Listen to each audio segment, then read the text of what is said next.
やっほー、皆さんこんにちは、くみです。今回の動画も見に来てくれてありがとうございます。今回は日本語のインタビュー動画を撮っていきたいと思います。イエーイはい、本当に見に来てくれてありがとうございます。今回は初めての企画なんですけど、日本語で私のレッスンを受けてくださっている学生さんにインタビューをしていきたいと思います。今回の初めてのゲストは、私のレッスンを1年間受けてくださっているミカさんに来てもらいました。自己紹介をお願いします。よろしくお願いします。ミカと申します。ロシア出身です。実はクミさんのチャンネルに出るのは2回目です。今年の6月で日本に住んで2年になります。あっという間ですね。めっちゃ早い。で、日本語は去年 N2 に合格して、N1 もチャレンジしたんですけど、ちょっとダメでした。惜しかったですよ。そうですね。今年の冬もまた受けるつもりです。はい、ということで、ミカさんはN2 を合格されているんですね。本当に見てわかる通り、日本語がとっても上手なんですけど、そんなミカさんはなんで日本語を勉強し始めたんですか？きっかけを教えてください。はい、確か13歳の時に初めてジブリの映画千と千尋の神隠しを見たんですよ。それがもうすごく衝撃的で、そこから日本の興味を持ち始めました。私のそのハマり具合を見て、お母さんが日本語の独学本をプレゼントしてくれて、すごく面白くて、それがきっかけで本格的に勉強し始めました。そうだったんだ。すごい。ジブリの千と千尋の神隠しは、私の生徒さんでもすごく人気というか、生徒さんの中でもジブリはやっぱり人気な映画なので、きっかけでね、きっと勉強し始める方も多いと思うんですけど、ミカさんもジブリの映画を見て勉強し始めたということです。はい。じゃあ、今すっごく日本語上手なんですけど、どうしてそんなに日本語が上手なのかみんな気になりますよね。はい、聞いていきましょう。どうしてそんなに上手なんですか？全然ですよ。まだまだ上手なんて言いませんよ。でも今までのレベルになるまでには結構時間かかったんですよね。ロシアにいた時も勉強していましたが、やっぱり環境がね、日本に囲まれてなかったから、なかなか上達しなくて。でも2023年にやっと日本に来て、そこから一気に勉強しやすくなりました。だって周りは全部日本語ですからね。もちろん日本語学校も助かりましたが、正直に言うと自分で勉強するのって本当に大事だと思います。学校だけ行っていてもそれだけじゃ足りないんですよ。実際私のクラスにも2年間通ってもほとんど話せない人もいて、あと会話の練習は超大事。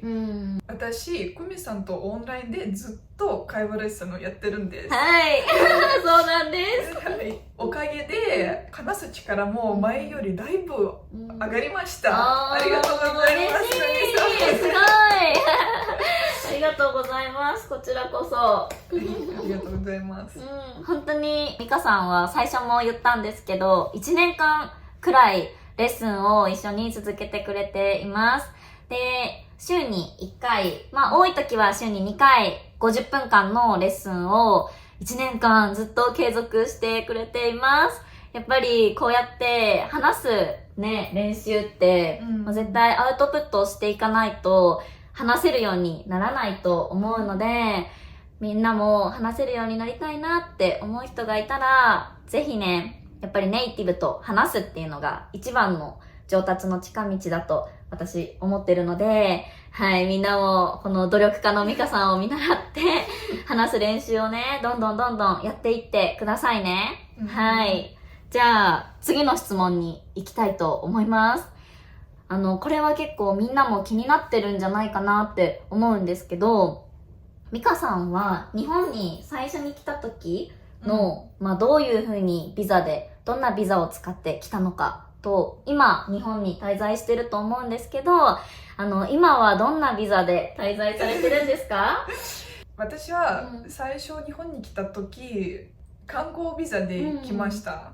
あとは2023年に来て留学ビザでした。日本語学校を卒業して違うビザに変わってって、実は夫が日本で仕事を見つけてくれて、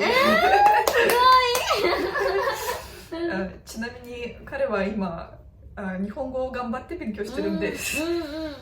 今は彼が就労ビザで、私は配偶者ビザで日本に住んでいます。はい。ということです。なかなかね、結構珍しいパターンなのかな、どうなんだろう。やっぱり私の動画を見てくれてる方の中でも、いつか日本に来たいって、日本で住みたいっていう方が多いんですけど、ミカさんは最初は、観光で日本に来られて、日本のことが大好きになって、その後、留学ビザでね、滞在して、留学ビザの時は何年間くらいいてたんですか？日本語学校に入学すると最長2年間日本に住めるんです。私は1年9ヶ月留学ビザで滞在しました。そうなんだ。で、その後、旦那さんが日本でお仕事を見つけてくれて、で、配偶者ビザということで、今は日本に滞在されているとのことです。はい。もしね、みんなの中でも日本に来たいっていう方いたら、ぜひ参考にしてみてください。はい。じゃあ、次の質問に行きたいと思います。定番の質問ですけど、日本の好きなところ、どんなところが好きですか？たくさんありますけど、やっぱり安心感かな。夜でも一人で歩けるし、人が優しいし、なんていうか、ここにいるとすごく落ち着くんです。心がほっとする感じ。私の心の居場所っていうか、ここにいるとここが私の場所だなって思えるんです。日本の社会の一部になってちゃんとルールを守って列に並んで、そういうのもすごく好きで。そうなんだ。すごいやっぱり日本人としてはこうやって日本にいるとホッとするとか安心感があるって言ってもらえるのはすごく嬉しいですね。ミカさんの性格と日本の文化すごくマッチしてるんでしょうね。嬉しいです。それが聞けてありがとうございます。じゃあちなみになんですけど、逆にね、なんか日本に来てちょっとここは嫌だったなとか、なんか辛い思いをしたこととかはありましたか？嫌と思ったことは正直ないんですね。でもちょっと大変だなって思ったことはあります。例えば手続き関係とか、ちょっとした種類のこととか、そういう事務系のことは思ったより時間かかるなって思いました。ロシアだと今は何でもオンラインできるんですね。だからこそその違いにちょっと驚きました。でもそういうのって毎日やらないんじゃないですか。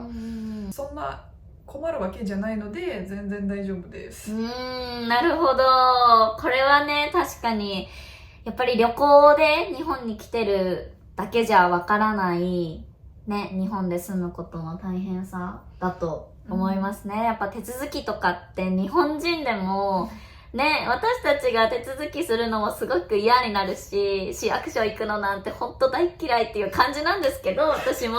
それでもね、やっぱり外国人として日本に来て、日本でいろんな手続きとかをされて、今こうやって日本でね、生活されてるのは本当にすごいですね。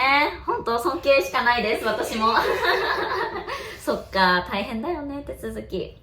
OK。じゃあ、最後に、日本に来たい皆さん、多分私の YouTube を見てくれてる方、いっぱいいると思うんですけど、そんな方に向けて、エールをお願いします。日本に来ると、最初不安なことも多いと思うんですけど、日本は素敵な国ですね。焦らず自分のペースで少しずつ慣れていけば大丈夫です。諦めず続ければきっと楽しい毎日になりますよ。おー、すごい。先輩からのアドバイスでした。はい。やっぱさ、日本に住みたいって言っても行動に移すことって難しくって、それを実際にね、いろんな困難を乗り越えて生活されていますって、そんな方からの貴重なメッセージでした。はい。みんなもぜひ日本に行きたいっていう人、参考にしてみてください。で、ところでね、ミカさん、YouTube 始めたらしいですね。はい、始めたばかりですね。実はね、結構前からずっといろんなブロガーさんを見て、ちょっとだけいい意味で羨ましい感じだった。でも私は人前に出るのが苦手で、私には無理かも、怖いって思ってたんです。ずっとやってみたいなって思ってたんですけど、なかなか勇気が出なくて、でもある日久美さんが YouTube 始めたのを見て、すごく感動して勇気をもらったんです。それで私も本当にやってみたいなという気持ちを久美さんに話してみたら、本気で応援してくれて、もちろん私は一人じゃないって思えたんですよ。よし、やってみようって決めました。久美さんありがとうございます。ミカさんは私にね、レッスンの時に言ってくれたんですよ。私も実は Vlog に興味があってねっていう風に言ってくれて、それで私も絶対にミカさんだったら何でもできるよって言ったのを今でも覚えてて、実際にこうやって YouTube をスタートされて、今チャンネル登録者がめっちゃ増えてますよね。何人いるの？今はね、1400人ぐらい。すごいですよね。まだ始めてちょっと数ヶ月しか経ってないのに、たくさんの人がミカさんのチャンネルをフォローして、やっぱりそりゃ人気になるよなっていう感じですね。久美さんのチャンネルより全然少ないよ。私の方が長いからね、歴が一応。そうそう。だから、こうやってミカさんが何か新しいことを挑戦していく姿に私もいつも刺激をもらっています。ありがとうございます。どんなコンテンツで、どんな方に向けて、どんな動画を撮ってるんですか？テーマとしては、外国人の目線で見る日本での普通の毎日って感じです。それに自分の思い出を残したいなと思ってたからです。でもね、私のチャンネルの登録者さんはほとんどみんな日本人ですよね。しかも自分のチャンネルのため動画を作るときはめっちゃ日本語の練習になりますね。そうだよね。全部日本語で話してますよね、動画の中。日本語で。はい、ということです。ミカさんのチャンネルは概要欄の方にリンク貼っておくので、そこから皆さんもぜひミカさんの日本での暮らしの様子を YouTube フォローして見てみてください。本当におしゃれな暮らしされてるんですよ。はい。めっちゃ日本人の私が見ててもすごく面白いし、もちろん外国人の方が見ても日本での実際のリアルな生活の様子を見ることができて、すごく参考になると思うので、皆さんぜひぜひフォローお願いします。お願いします。はい。で、実はミカさんのチャンネルの方にも私も出演させてもらうので、そちらの方でもインタビューの動画が上がると思うので、そっちの動画も皆さんぜひチェックをお願いします。お願いします。はい。じゃあ、ということで、今回の動画はこんな感じで終わろうかなと思います。今回の動画はどうでしたか？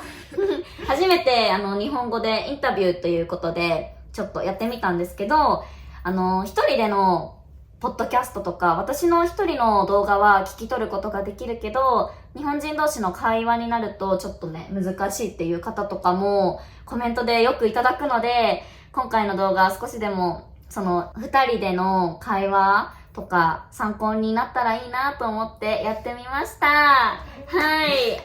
ミカさんの方も本当に今回参加してくれてありがとうございます。誘ってくれてありがとうございますはい。めっちゃ緊張したと思うんだけど、すごい頑張ってお話ししてくれて、きっとみんなも日本語を勉強するモチベーションにつながったと思います。なので、機会があったらまた第2弾のインタビュー動画も撮っていきたいと思っています。はい。じゃあ今回の動画も見に来てくれて本当にありがとうございました。ありがとうございます。はい。また次の動画でお会いしましょう。バイバイ。